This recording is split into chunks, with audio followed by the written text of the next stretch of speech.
Get on the plane, they won't let you get up 30 minutes after you take off or 30 minutes before you land. I've been drinking, I have to pee.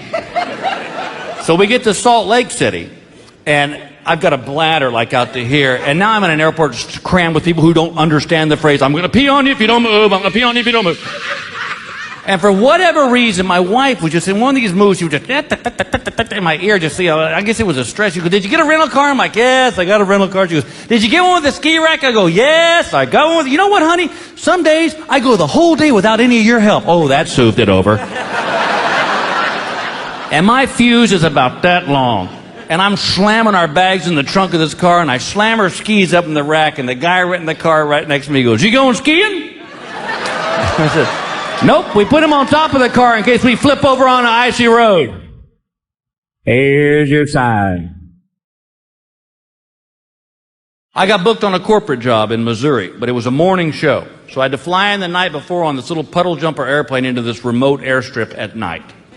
When we landed on the runway, we hit a deer with our plane. You can't make this up. And it killed the deer, it wrecked the engine. We had to evacuate the plane, but the plane was so small, it didn't even have slides. The flight attendant said, just step out. So they put us in a van, and they're busing us back to the terminal. And I'm laughing at this point, because this is the dumbest thing I've ever seen in my life. And I got back to the terminal, I called my wife, and I said, baby, you're not going to believe this. I go, we just hit a deer with our airplane. There was a pause on the other end of the line, followed by, oh my God, were you on the ground? I said, nope, Santa was making one last run. Here's your sign. So I go down into his room, I'm like, hey man. He goes, yeah. I go, you want to explain to me again how the cloud works? And he was like, oh, you're so stupid. And I was like, yeah, no, we'll see. I said, break it down for me real slow if you can. He goes, okay, Dad. You take a picture on your phone, and it goes to the iPad. I'm like, what else? He was like, Mom takes a picture on her phone, and it goes to the iPad. I'm like, what else? He was like, I take a picture on my phone, and oh no.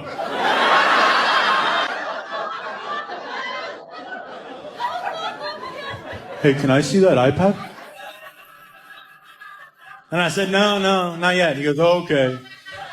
And then he goes, so, how's your day going? I said, earlier today, not great. Right now, I'm having the time of my life. If I don't have my way, like when I go to drive-thrus and they screw up my order, oh, I'm evil. I go back around and I start ordering, but I throw them off by doing this, right? They'll come on the speaker. I got a fantastic burger. How can I help you? And I'll do this. Hello, sir.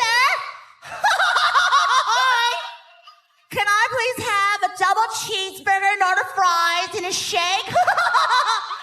Order fries and a shake. Oh my God, yes. Thank you, pull up to the window. And I pull up. Oh, they're not expecting me.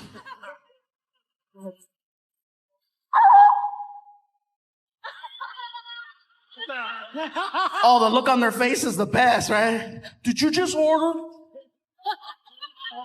They come back with a bag of food, you know. Would you like ketchup? That's where I let them have it. Oh my God, yes. A lot of people do not like eating alone at nice restaurants. I don't mind it, but I find that people around me get very uncomfortable.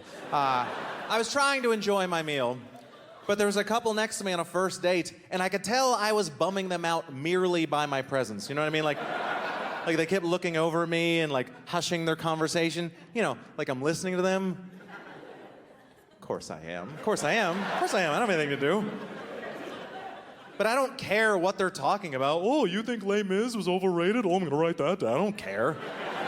What bothered me is that I was being judged. I could see it on the guy's face. He's looking at me the whole time like, look at this guy, all alone. What's his problem?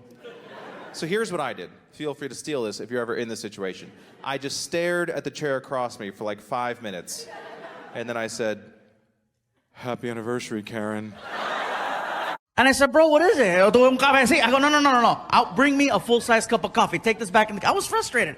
So the guy's like, okay, and what you want? Okay. So he grabs it, all pissed off, and then he goes in the kitchen and he starts talking trash to one of the cooks. And then he comes back with a bowl of Cuban coffee, okay? And he puts it down in front of me and he won't leave the table. He's like, okay. And I'm like, okay, okay.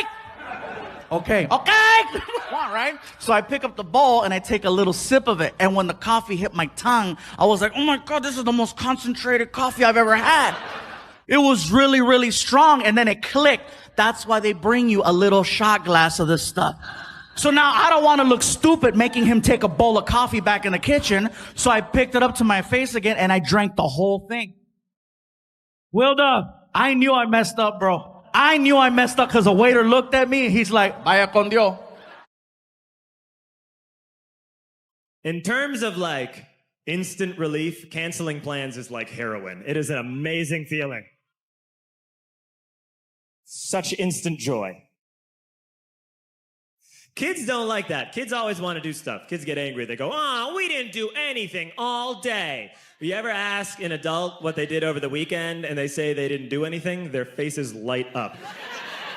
You're like, what'd you do this weekend? I did nothing. I did nothing at all. Did we do anything? No, I didn't do anything. People especially don't want to do their jobs. I've found that out recently, too. I have a friend named Megan. She's an elementary school teacher. And I was out with her one night, and she was drinking like a monster. And I said to her, don't you have to do a shift at school tomorrow? And she went, I'll just show a video. And I was like, that's why teachers show videos? You can't tell anybody you're sick anymore, can you? You're not even allowed to feel bad at all, right? COVID has all the symptoms. You're like, I got a stomach ache. They're like, that's COVID, dude. Yeah, they just added that last week. Yeah, that's a symptom now. You know what I mean? Like, you remember when we used to, like, be nice to people that were sick? Now we hate them, right? We're like, get out of here, man. You're going to get us all killed. Like, remember when people used to sneeze and we would be like, bless you? That's out. We're like, bless me, and then get out of here.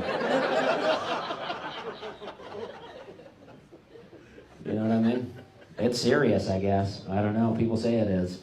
Sometimes I don't believe it exists, and then somebody coughs on the same aisle as me, and I'm like, well, I got it. Story time. One day I went to Texas to DJ for a wedding, and I chose American Airlines because it's a 3-hour flight and they provide free entertainment. So I'm in my seat trying to get comfortable watching this movie, and then right at the climax of the movie, it completely stops and then plays this ad for 10 minutes straight telling you about all the features you can do on American Airlines, as if we didn't already figure that out in the first 2 hours, and then tells us how many miles you could save on American Airlines credit card. And the worst part is that there was no sound throughout the whole ad. So you literally sat there for 10 minutes of them trying to sell you a credit card for American Airlines. Eventually, the ad ended, and it goes back to the movie, and it plays for 1 second.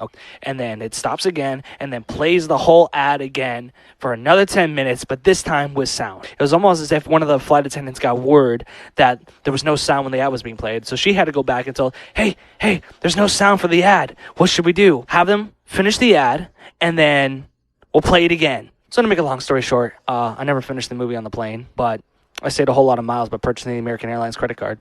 I saw a dad in the coffee shop quizzing his son on dinosaurs. Every 30 seconds, he would hold up a picture of a dinosaur, and his son would be like, that's a stegosaurus. And the dad would say, good job, Stephen, well done. Why are we quizzing kids on dinosaurs? I've never needed that knowledge ever in my life.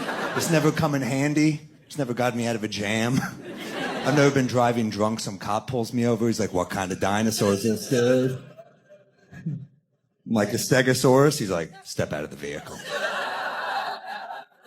We should be quizzing kids on things they're going to need in life. This should be the quiz. He holds up a photo of the same woman, but slightly different pictures. He's like, all right, Stephen, what's different? And the kid's like, her haircut? He's like, very good. And another photo of a woman, he's like, is she angry? And the kid's like, she's going to say she's not, but I think she really is. And the dad's like, dude, you're good at this. Wow. You're better than me. That's why I only get to see you on weekends.